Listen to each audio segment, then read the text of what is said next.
Shalom. Welcome back. This is Rabbi Abraham Fisher with Parsha highlights and insights. This week's Parsha is Vayeshev. It's the continuing story of the family of Yaakov with a particular emphasis on the next generation, Yaakov's children, and among them a focus on Yosef, and then also a focus on Yehuda, and also the interaction among them. So let's take a look at an outline of the Parsha, of Parashat Vayeshev. Okay.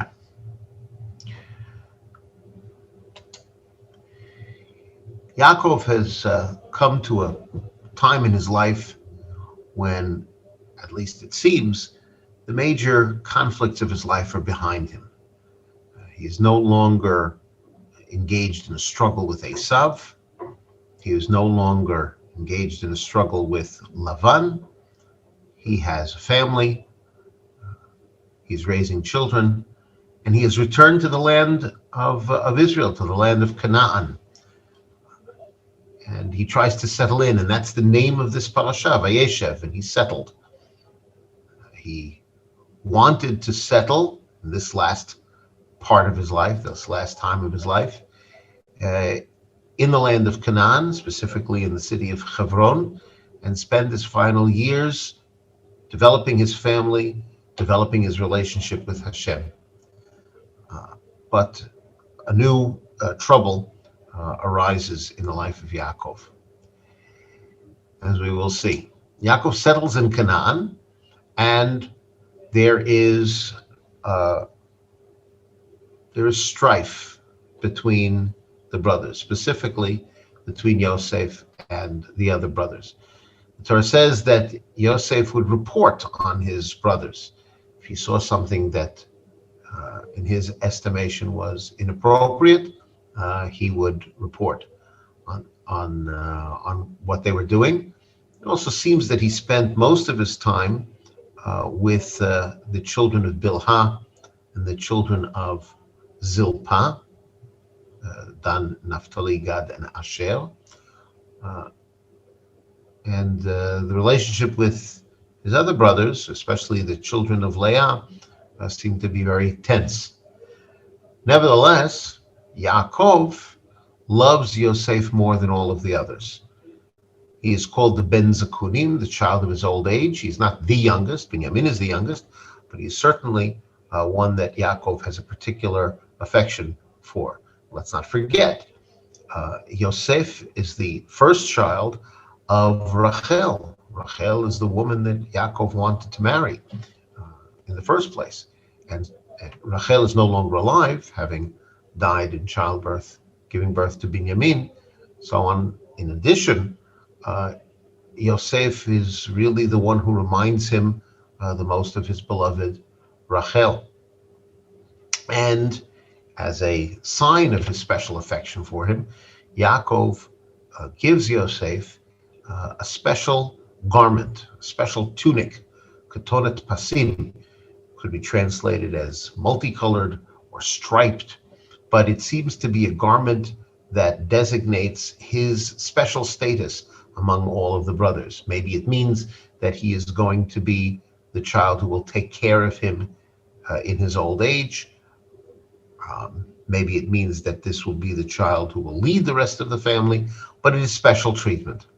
And not surprisingly, because of this special treatment and more, the other brothers hate Yosef and are jealous of him. And there is great tension among them. Yosef for himself, and at this point in the story, Yosef is 17 years old. He's helping out with the family business of tending the flock of Yaakov. Yaakov seems to have imbued into Yosef a feeling of importance to the point that Yosef imagines that he has a future of leadership. It's at this point that we learn about Yosef's dreams. And his dreams, although they're different from each other, these two dreams, they have certain elements in common, namely that he imagines himself to be a ruler. On one level, the dreams are a projection of the way he thinks of himself. Yosef, however, might regard these dreams as being prophetic, messages from Hashem that he is meant to rule over his brothers, and that may be true partially. That these are messages on some level, messages from Hashem. The first dream is the dream of the sheaves. He and his brothers are all out in the field, and they are binding sheaves, and then the sheaves stand up as if they're alive, and they surround Yosef's sheaf, and the sheaves of the other brothers bow down to his sheaf. And he tells them about his dream, and they're upset about it because, as far as they're concerned, it's a projection of the way he thinks about himself, namely being the ruler. He's not the oldest of the brothers. He's the oldest of the children of Rachel, but he's not the oldest of the brothers. Why does he think that he will lead? Then he has another dream. In this dream, the sun, the moon, and 11 stars all bow down to him. Not to his star, but to him. Seems to be even a progression, because not only are there representatives of his brothers, 11 stars, but there's also the sun and the moon, which would seem to represent his father and his mother. His actual mother, his biological mother, Rachel, is no longer alive, but it's possible that it could refer to Rachel, in which case there is something that isn't truthful in the dream, if it does refer to the family bowing to him. Or after the death of Rachel, it could be one of the other wives, possibly Bilhah, who filled in and served as a secondary mother to him. In any event, the reactions of the brothers and of Yaakov are recorded. The brothers are very upset. They're upset not only that he's having these dreams, but that he's sharing them with them, as if to say, you see, I'm destined to be a ruler. You're going to bow before me. And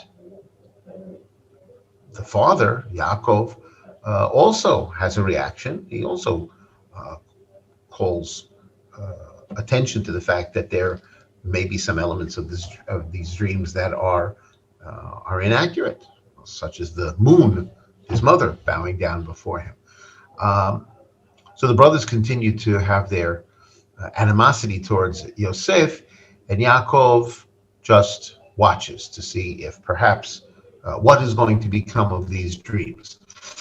Do they have a prophetic element to them?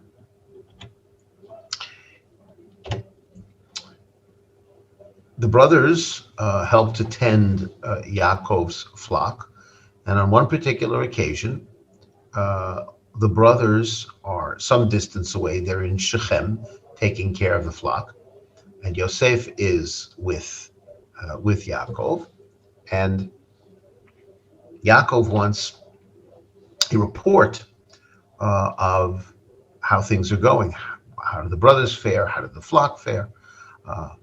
And so Yaakov calls Yosef, and Yosef is willing to go, fully aware of the fact that the brothers do hate him, and they would be a distance away and isolated. But nevertheless, this is what Yaakov asks him to do, and so he does go to Shechem, see how your brothers and how the flock are doing, and then bring back a report. At the time, the brothers are tending the flock, and Yaakov sends Yosef to Shechem. However, when he gets to Shechem, he doesn't find his brothers, and he is wandering around looking for them, and a man is there and asks Yosef, what are you looking for, or who are you looking for? Yosef says he's looking for his brothers, and the man says that I heard that they have gone to Dotan. And so this man helps to redirect Yosef towards the correct destination. As Yosef approaches, they say, they have a disagreement among them how to deal with this dreamer, this Yosef. Uh, the first uh, the first suggestion is, let's kill him. The Torah doesn't say, at least not explicitly, who came up with this extreme suggestion. Let's kill him and see what will come of his dreams. Although the Midrash does identify it with the initiation of this, identifies it with Shimon. Ruvain, the oldest brother, argues that we shouldn't kill him directly, put him in a pit, and he'll die there of starvation and thirst and exposure.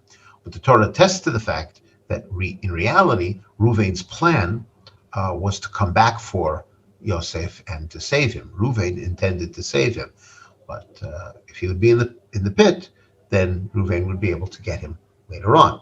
And the brothers accept this idea, and then they sit down to eat. And as they're eating, a caravan approaches, and it's a caravan that it's on its way to Egypt. And it's at this point that Yehuda has a different suggestion.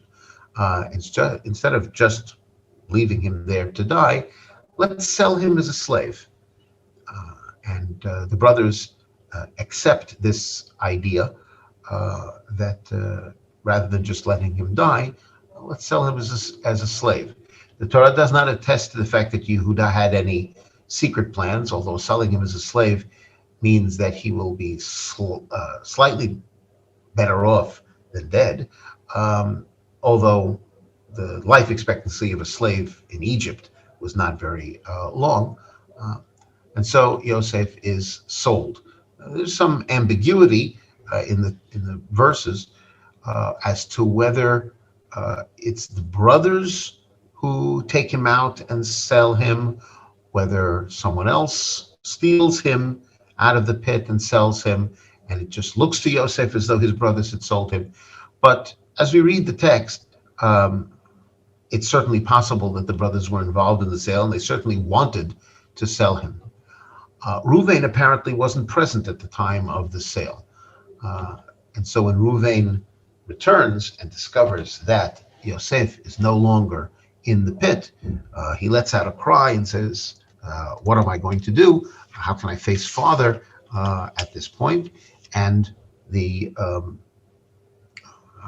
brothers are all in realization that Yosef isn't there anymore. Now the brothers plan a deception of Yaakov. When they threw him in the pit, they took the special tunic from Yosef. Now they take a goat and they slaughter it, and they put the blood onto the tunic. They also tear the garment, and when Yaakov sees the tunic, he comes to the conclusion that Yosef has been attacked by a beast of some sort, and Yaakov is convinced that Yosef is dead, and he mourns for him endlessly, and he will continue to mourn for him until many years later Yosef will send word that he is alive. Meanwhile, Yosef is brought down to Egypt, and he's sold as a slave to somebody very close to the Pharaoh, to the king, to Paro, somebody named Potiphar.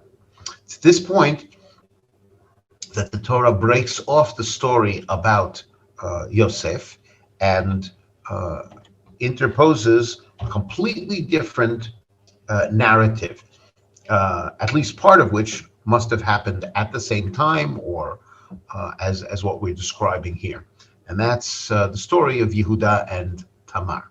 Torah says that Yehuda separates from his brothers and lives elsewhere. From some of the place names that are mentioned, it seems that Yehuda traveled towards the west, more towards the lowland of the land of Israel, and no explanation is given for why he separates. But the Midrash says that the brothers were upset with Yehuda when they saw just how devastated Yaakov was that Yosef didn't come back. Uh, they essentially blame him because they say, you see, we would follow you no matter what you say. We followed your suggestion to sell him. Whatever the reason, Yehuda separates from his brothers, and we find that he befriends, probably forms a business partnership with somebody named Chira from Adulam, which is also in that lowland area. And the Torah tells us some details about Yehuda's family. He meets somebody named Shua, and Shua has a daughter, and so Yehuda marries the daughter of Shua. Bat Shua is the way she's known. And they have three children, Onan, and Shelah. Torah then goes on to say that Yehuda finds a wife for and her name is Tamar. The Torah says that was evil. It doesn't say how, in what way, but he was evil, and God takes his life. And it's at this point that Tamar is a childless widow. And so Yehuda tells Onan, the second son, that he should marry Tamar. And this is an act which will later be part of the Torah, a mitzvah called Yibum, where the brother of a man who has died childless, the brother marries the widow in order to continue the legacy, as it were, of the person who has died. Apparently, this practice exists even before the giving of the Torah, although, as many of the commentaries point out, before the giving of the Torah, not only could a brother do this, but another member of the family could do it as well, if the brother was unable to. And that observation will be very important as we continue. Onan, the second son, also dies, and that's because he does not consummate the marriage. He feels that the child, any child that would be born, would not really be considered his. And selfishly, he does so, and God kills him as well. Yehuda at this point says to Tamar, Shelah, the third son, is too young. Wait for him to grow up. Go back to your family and wait until it's possible for Shelah to do so. But it's very clear that Yehuda has no intention of allowing a third son to die being married to Tamar. It's possible that Yehuda isn't even willing to admit that the problem is his sons. So Tamar goes back. In the interim, Yehuda's wife, Bat-Shua, dies, and Yehuda goes to Timnah, also in this area that we're talking about. It's for consolation.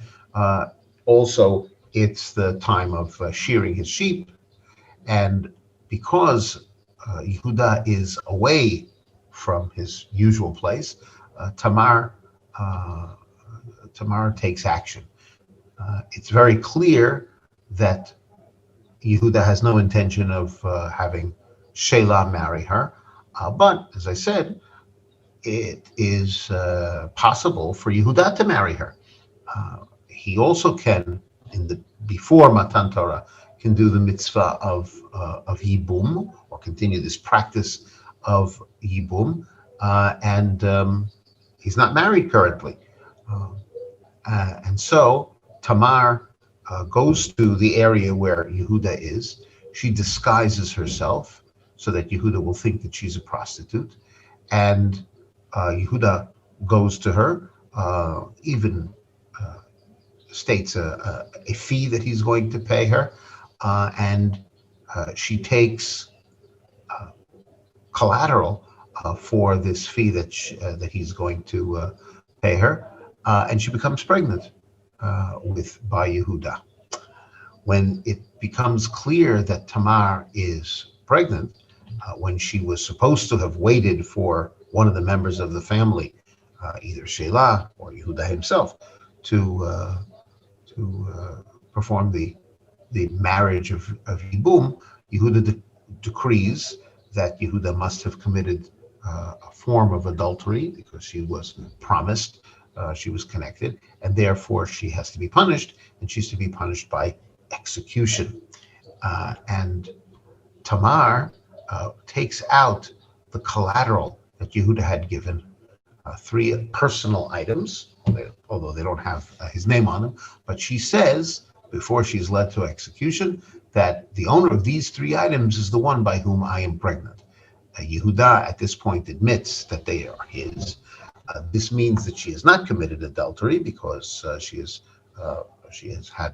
become pregnant by a member of the family of her first husband, and Yehuda admits, and that's a very important quality in Yehuda, that he is able to admit that he is wrong. He did not have to admit that these items were his. It seemed as though Tamar was completely prepared to go to her death without revealing that information. But he admits, and as I said, it's an important quality. It's one of the qualities that eventually will show that he's really the one deserving of leadership in the family, because a true leader is able to admit when he is wrong. When the time comes for Tamar to give birth, it turns out that she has twins. One child puts out his hand, and the midwife ties some string to his hand, and then he pulls his hand back, and the other one comes out, and these two are named Zerach, the one who shone first, the one with the string on his hand, and Peretz, the one who broke through, who breached the situation and pushed through. So these two twins are Zerach and Peretz, the children of Tamar and Yehuda. And so Yehuda has one living child, Shelah, and two other children with Tamar, Zerach and Peretz. And that is the end of that story. And at this point, the Torah returns to the narrative about Yosef. Yosef is in the house of Potiphar. He'd been sold as a slave. And Yosef has amazing abilities to rise to any situation. He is a slave, which is rather low, yet he has ability, he is adaptable, and he rises to become the chief slave. That means that his master Potiphar trusts him. Now, Yosef is described as a very handsome young man, and the wife of Potiphar in the land of Egypt, very immoral place, is very attracted to him and tries time after time to tempt him. And Yosef rebuffs her attempts. But at one point, when the rest of the family is away, Potiphar, the wife of Potiphar, goes even farther than usual, and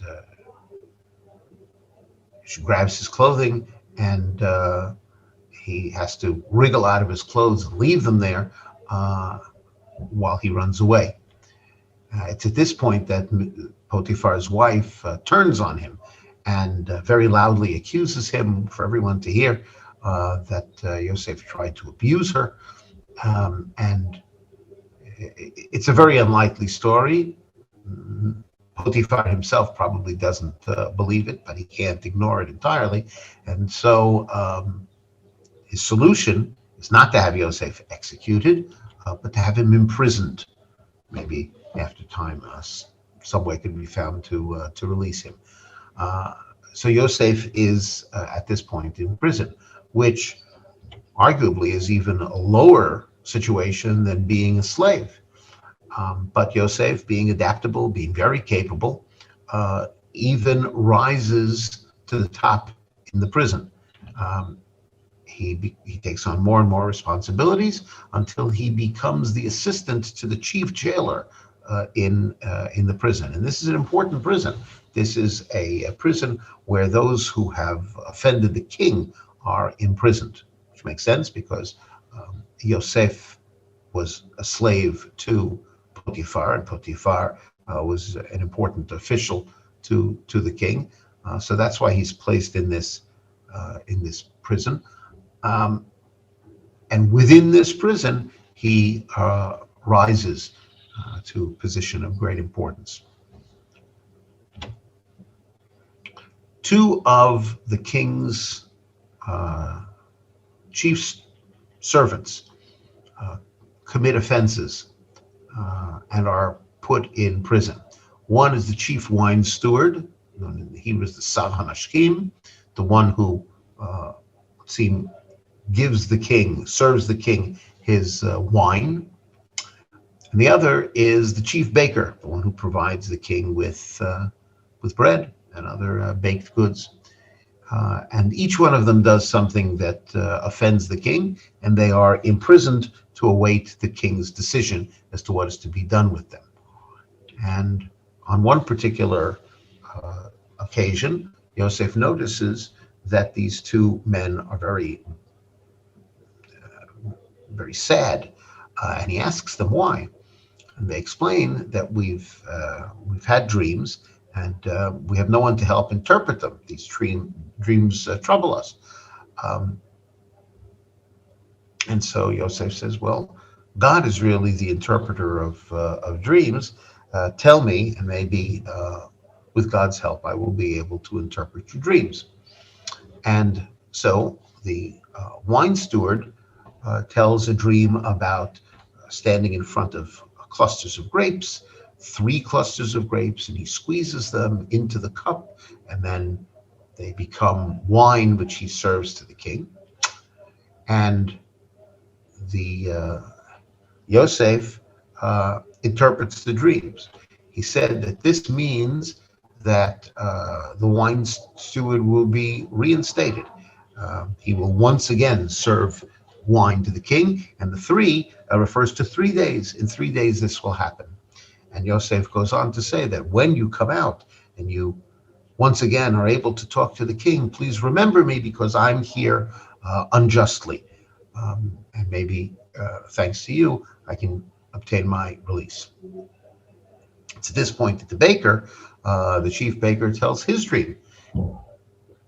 He says that in his dream, there are 3 baskets on top of his head and filled with bread and all kinds of baked goods for the king. But the birds are coming and eating the bread out of his basket. He does not have a dream about serving the bread to the king. Yosef says the number 3 once again refers to 3 days. In 3 days, the king will review your case and decide that you are to be executed. And so, in 3 days, both dreams come true. 3 days later is Paro's birthday, and on this occasion, the king reviews the cases of all those who are in his prisons and decides that the wine steward is to be reinstated, whereas the baker is to be executed. And that's exactly what happens. And so the wine steward is in a position to speak to the king. However, as the Parsha concludes, it says that the chief wine steward did not remember Yosef. He forgot him.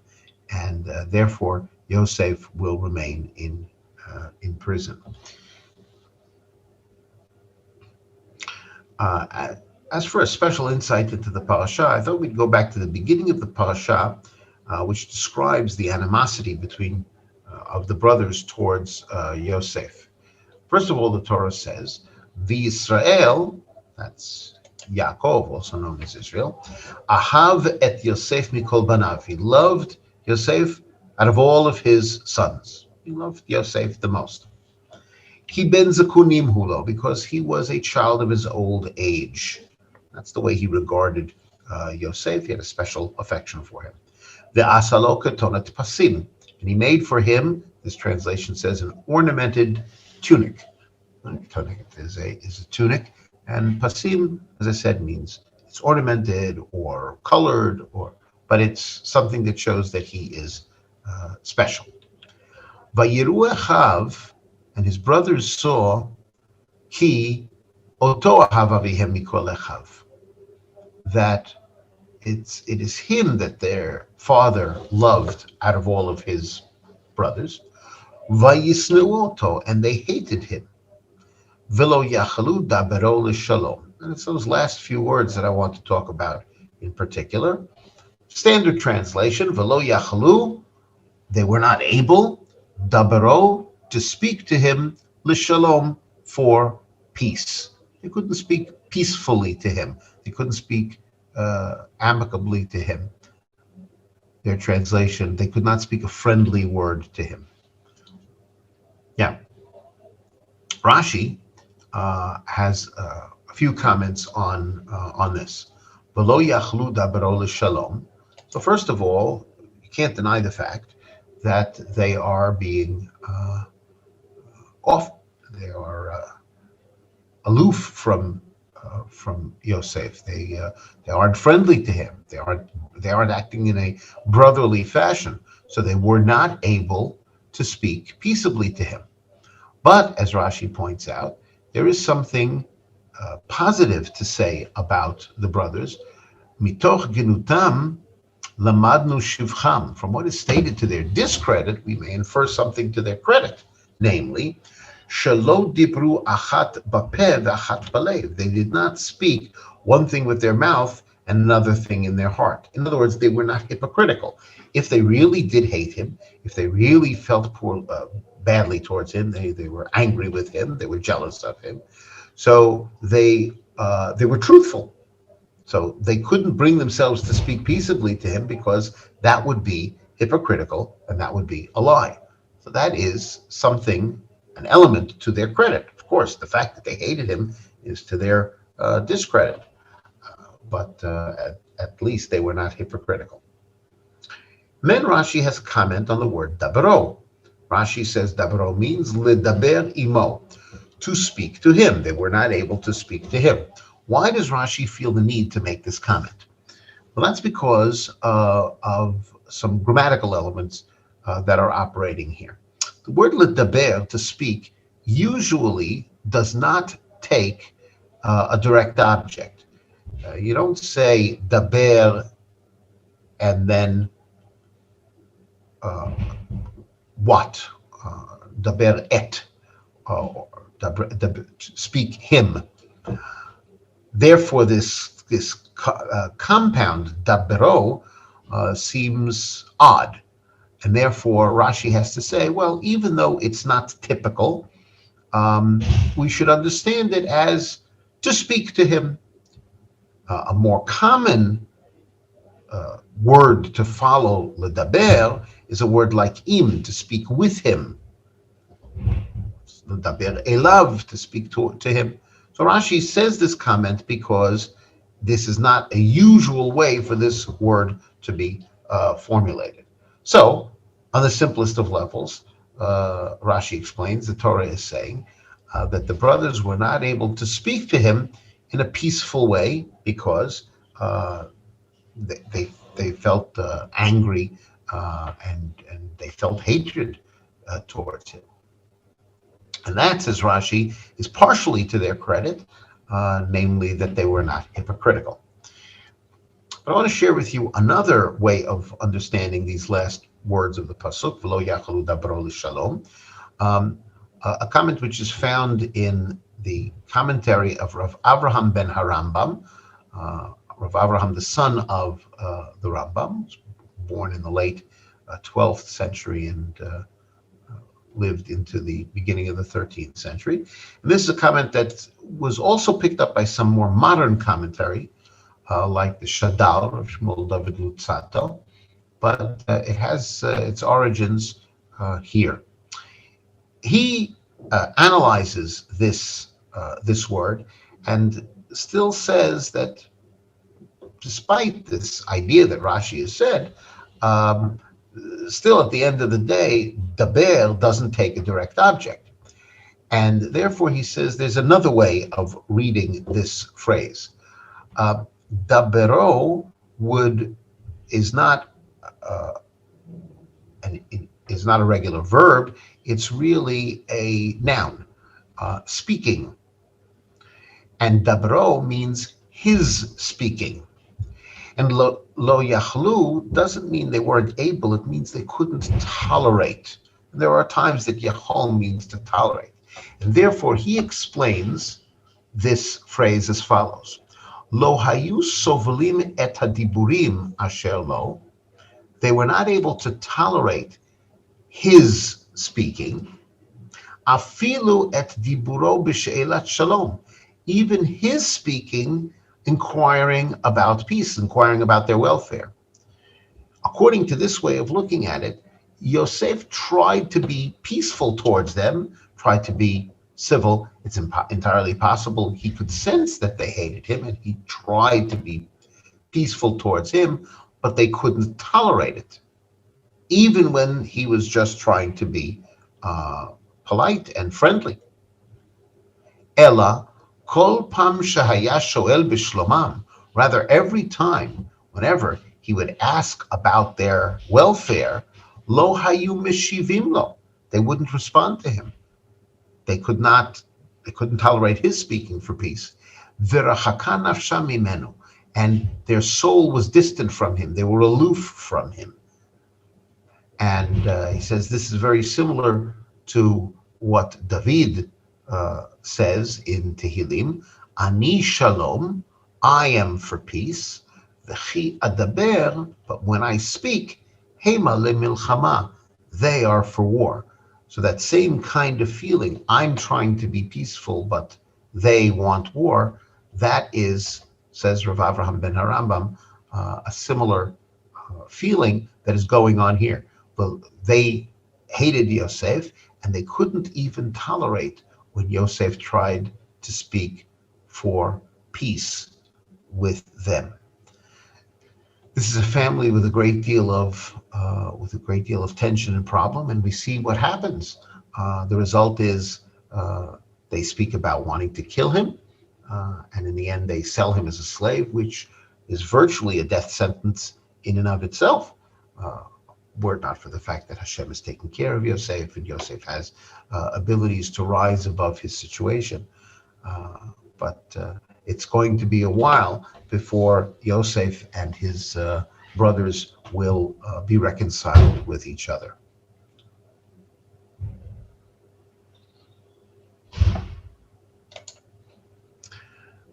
Well, I thank you very much for joining me in this exploration of Parashat Vayeshev. Once again, this is Rabbi Abraham Fisher for Parasha Highlights and Insights, saying Shalom.